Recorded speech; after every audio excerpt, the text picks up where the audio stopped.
Weight paint has many different functionalities inside of Blender. It can be used for character rigging.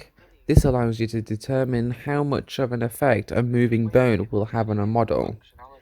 Physics simulations, you can determine which part of an object will be affected more by modifiers.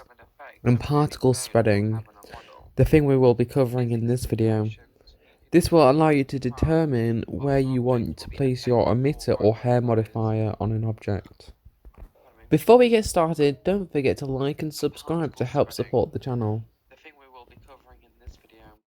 To begin with, let's add a particle system to the object. To do this, select the Particle Properties button in the Properties tab, select the plus. I will be using the hair modifier. If this video gets 5 likes, I will make a separate video covering the Particle Properties modifier. Now select the Object Interaction Mode button and select Edit Mode.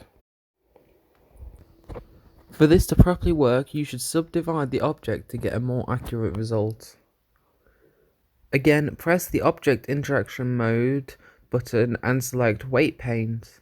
You will see that the object will now become a blue color. By clicking and dragging on the object, it will change color. The darker the color now becomes, the higher the density of the particle modifier.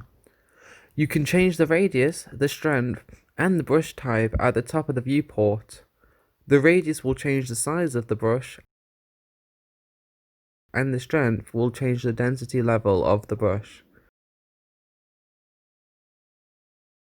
The Add option for the brush type will apply the paint to the object.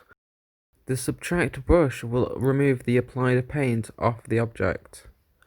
To apply the paint to the particle modifier, select the Particle Modifier button, scroll down to the Vertex Groups tab, and select the grey box next to the Density option. Now select the vertex group called Group. Now the hairs will automatically be placed where the paint was applied. Comment down below if you want me to cover other functionalities of the weight paint option.